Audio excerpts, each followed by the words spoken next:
वन्दे मातरम् वन्दे मातरम् सुजलां सुफलां मलयज शीतलं शस्यश्यामलं मातरं वन्दे मातरम् शुभ्रयत्स्ना पुलकितयामिनी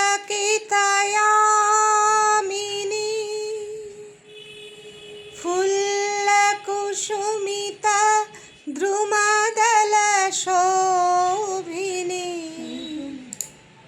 सुहासिनी सुमधुरभाषिणी।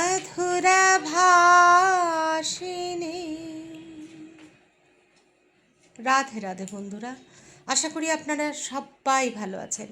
আমি ইন্ডিয়ার ওয়েস্ট বেঙ্গল থেকে ভূমিকা মীনাক্ষী আবারও এসে গেলাম আরেকটি ভিডিও নিয়ে আপনাদের সামনে। যুদ্ধকালীন পরিস্থিতি, জয় হিন্দ, জয় ভারত মাতা কি জয়,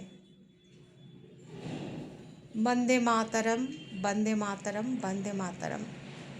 এখন এই কথাগুলি ছাড়া যেন আর কোনো কিছুই মনে আসে না।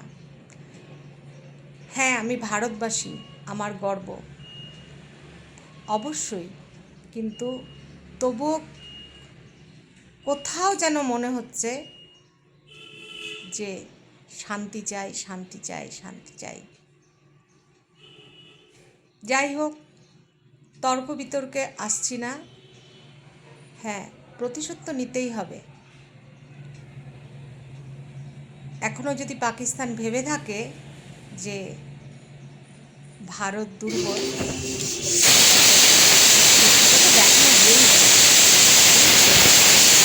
যাই হোক, এদিকে রান্নাঘরে রান্না করছিলাম, তার মাঝখানে শরবত খেলাম, মাকেও শরবত দিলাম। তার আগে মার যেরকম ব্রেকফাস্ট থাকে সেটাই হয়ে গেছে। আমরা মোটামুটি আছি, চিন্তায় আছি, ঘরে খাবার দাবার কি করে একটু এনে রাখা যায় সেগুলোর ব্যবস্থা করছি।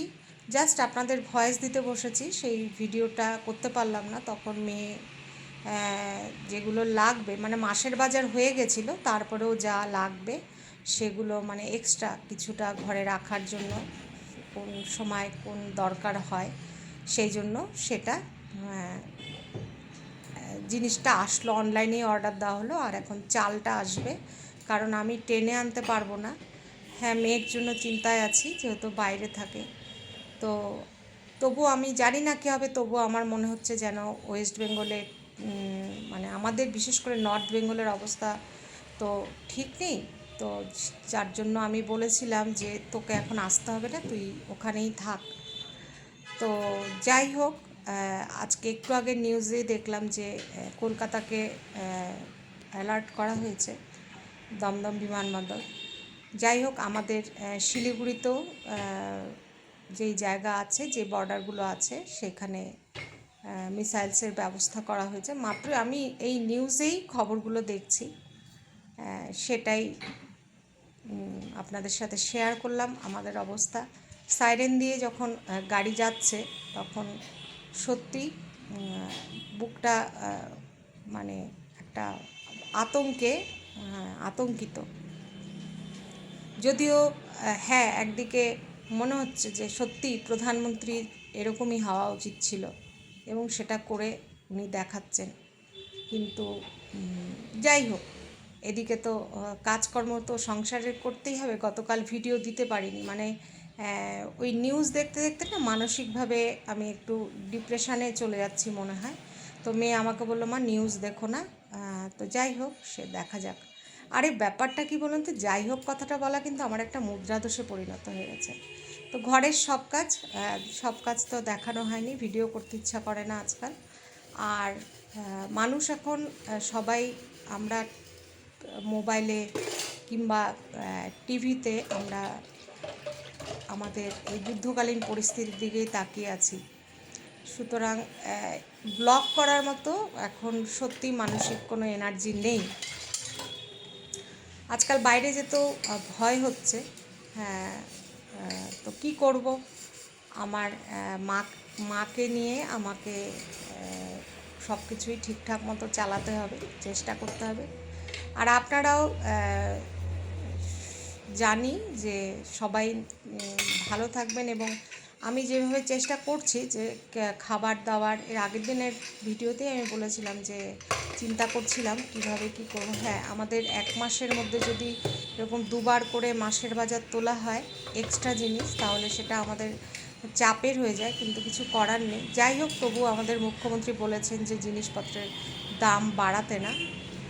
আর দেখা যাক কি হয়। আমি তো ভেবেছি এবার যদি দাম বাড়ে সোজাসুজি মুখ্যমন্ত্রীর কাছে চিঠি পাঠাবো, কারণ আমরা এর আগে অনেক অনেক কষ্ট করেছি। তাই জন্য এবার ওনার লাইভ যখন দেখলাম বা অনেক শেয়ার হয়েছে, তো ভেবেই রেখেছি এবার যদি এরকম কিছু হয় তাহলে লিখিত দিব যে আমাদের মতো সাধারণ মানুষদের, মানে অতি সাধারণ মানুষরা আমরা কি করব তার ব্যবস্থা যেন উনি করেন। যদিও উনি কথা দিয়েছেন যে উনি দেখবেন সবার সব দিকটাই, যাতে কষ্ট না হয় উনি দেখবেন। তো যাই হোক, এদিকে বাসন কোসন মাজা হয়ে যাচ্ছিল। আর ভিডিওটা যদি ভালো লেগে থাকে তাহলে প্লিজ লাইক করবেন, সাবস্ক্রাইব করবেন। হ্যাঁ, আর নতুন বন্ধু হলে তো অবশ্যই সাবস্ক্রাইব করবেন। আপনাদের সাবস্ক্রাইবের ভরসায় কিন্তু এখন আমরা আমি চলছি। এদিকে ডিমের পোচ করে নিয়েছিলাম, ডালের মধ্যে সব সবজি সেদ্ধ, করলা সেদ্ধ। তো মাকে খেতে দিয়ে ভাবলাম যে ঘরটা মুছে নিই। তো তার আগে ফ্রিজটা মোছা হয়ে গেছে আমার, সুন্দর করে ফ্রিজ মুছে নিয়েছি, সেটাই আপনাদের সাথে একটুখানি শেয়ার করে নিলাম। তো এই পরিষ্কার পরিচ্ছন্ন থাকলে পজিটিভিটি আসে ঘরে, সেটা তো আমরা সবাই জানি। কমেন্টস করবেন প্লিজ। আগের দিন সোমা, তুমি আমাকে বলেছিলে আমি তোমার কমেন্ট ডিলিট করেছি। বিশ্বাস করো বোন, আমি তোমার কমেন্ট ডিলিট করিনি। কেন কমেন্ট ডিলিট করব? যদি আমার হাতে লেগে কোনো কারণে ডিলিট হয়ে যায় তাহলে আমি ভেরি ভেরি সরি, কিন্তু আমি বিশ্বাস করো কোনো কমেন্ট কিন্তু ডিলিট করিনি। তুমি তো আমার ভালোই কমেন্ট করেছিলে যে গাছের পিঁপড়া হয়েছে দিদি দেখো, কিন্তু আমি সেটা ভিডিওতে বলেওছি তো, যে কথাটা যে সোমা দেখো, তো আমি তোমাকে উদ্দেশ্য করে বলেওছি, কিন্তু আমি কমেন্ট ডিলিট করিনি। পরে গিয়ে দেখলাম সেই ভিডিওটা যে হ্যাঁ, কমেন্টটা ডিলিট কী করে হয়েছে বিশ্বাস করো আমি কিন্তু জানি না। আমি কারোর কমেন্ট এইভাবে কখনো ডিলিট করি না। আর আপনি এত কিছু পারিও না, এত এক্সপার্টও নই ভিডিও করার জন্য, করতে হবে সেইটুকুই। তবে যাই হোক, বন্ধুরা কমেন্ট করবেন। অনেক বন্ধুদের কমেন্ট পাচ্ছি না, তাই ভালো লাগছে না। হ্যাঁ, তো 2 দিন ধরে যোগা আমার করা হচ্ছে না। যেটা আমার খবর সেটা হচ্ছে 2 দিন ধরে আমার যোগা করা হচ্ছে না, কারণ ওই যে বললাম না, একটা কেমন যেন মানসিক অবস্থা, সেই দিকে সেই সব হয়ে গিয়ে সব কিছুই আবার গণ্ডগোল হয়ে গেল। তো ভালো হোক, দেশবাসী সবাই ভালো থাকুক, আমাদের যারা সামনে দাঁড়িয়ে আমাদেরকে বাঁচাচ্ছে আমরা নিশ্চিন্তে ঘুমোতে পারি, তাদের জন্য রইল শ্রদ্ধা, ভক্তি। সত্যি গতকাল রাতে অনেক, সারা ভারতবাসীর মধ্যে বোধহয় প্রচুর, অর্ধেকেরও বেশি বোধহয় কাল সারা রাত জেগেছিলেন। তো যাই হোক, এদিকে ঘরের কাজ সেরে নিচ্ছি। মার খাওয়া হয়ে গেল, আর মা যতটুকু পারে সেটুকু মাকে আমি অ্যাক্টিভ রাখার চেষ্টা করি। সকাল থেকে যেমন আমি স্নান টান করার পরে আমি মাকে বললাম তুমি বসে থাকো সোফায়, আমি যতক্ষণ কাজ করব। নইলে কি হয়, এখন আমার সাথে মা যেহেতু থাকে 24 ঘন্টা মা শুয়েই থাকে, কিচ্ছু করে না। হ্যাঁ, তো এটা আরও ক্ষতি হচ্ছে। আমি মাকে বলছি যে দেখো মা, এখন এমন একটা পরিস্থিতি, তুমি যদি আর ওঠা বসাই করতে না চাও, না পারো, তাহলে মুশকিল হবে। আগে মা এক ঘরে থাকতো, আমি এক ঘরে থাকতাম, তাতে কী হতো, মা উঠে উঠে আমাকে দেখতে যেত, একটা ওঠার ছিল। তো এখন আর সেটা হয় না, যেহেতু আমার পাশেই শুয়ে থাকে, আর যার জন্য সারাক্ষণ শুয়েই থাকে। আমি তো কাজ করি, আবার তো জানে যে আমি যাবই ঘরে। তো তো যাই হোক, এদিকে মার খবরটুকু দিয়ে দিলাম। আর যেই সব বন্ধুদের সাথে যোগাযোগ আছে, হোয়াটসঅ্যাপে যোগাযোগ হচ্ছে। আর এদিকে চাল ডাল ইত্যাদির সাথে ওটা ভিডিও করতে পারিনি। এই যুদ্ধকালীন পরিস্থিতির আগেই এই পার পেলে আমি মেয়েকে বলেছিলাম আমার মুখে স্ক্রাবারটা শেষ হয়ে গেছে, যদিও আমি ঘরে বানানোটাই ব্যবহার করি, তবুও একটা রাখি, তো সেটা শেষ হয়ে গেছে। চুলের সেরাম শেষ হয়ে গেছে, আর একটা একদম ময়েশ্চারাইজার কিছু ইউজ করি না, বাইরে বেরোতে গেলে একটু ময়েশ্চারাইজার লাগে, সেটা একটু পাঠাস না। তো যদি জান মানে সেই সময় যদি এই রকম পরিস্থিতি থাকতো তাহলে নিশ্চয়ই এক্সট্রা খরচ এগুলো করতাম না। তো সেগুলো অর্ডার দেওয়া হয়ে গেছিলো, তো গতকালই এসছে, সেটা আর খোলা হয়নি। তো আজকে সেটা আপনাদের সামনেই খুললাম, খুলে আমিও দেখছিলাম যে কী এসছে। কারণ মেয়ে একা যেহেতু সংসার চালায়, ওকে এখন এগুলো এক্সট্রা চাপ দেওয়া মনে হয় আমার। কারণ সেই জন্যই বললাম যে যদি আগে জানতাম যে এরকম পরিস্থিতি হবে, তাহলে নিশ্চয়ই আমি এগুলো জিনিস অর্ডার দিতে বলতাম না।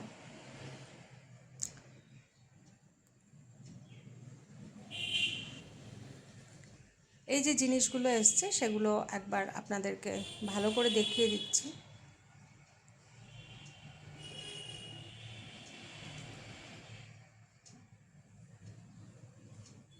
সেরামটা অ্যাকচুয়ালি আমার শেষ হয়ে গেছে। এইটা সরি, সেরাম না, কন্ডিশনার চুলের, ভুল বলছিলাম, সেরাম চুলের কন্ডিশনার সেটা, আর একটা ময়েশ্চারাইজার। তো এদিকে গাছে জল দিয়ে নেব, তো গাছে জল দিয়ে নিচ্ছিলাম। আর সারাক্ষণই ঘরের টিভিতে নানান রকমের মন্ত্র উচ্চারণ হচ্ছে, যাতে সবার মঙ্গল হয় সেই চিন্তা করেই ঘরে পজিটিভিটি থাকার জন্য, পজিটিভ এনার্জি পাওয়ার জন্য সারাক্ষণ ঘরে মন্ত্র টিভিতে চলছে। তো বিভিন্ন ধরনের সংস্কৃত মন্ত্র চলছে, তো সেই জন্য অরিজিনাল সাউন্ডটাকে মিউট করে দিয়েছি, দিয়ে আমাকে পুরোটাই ভয়েস দিতে হচ্ছে।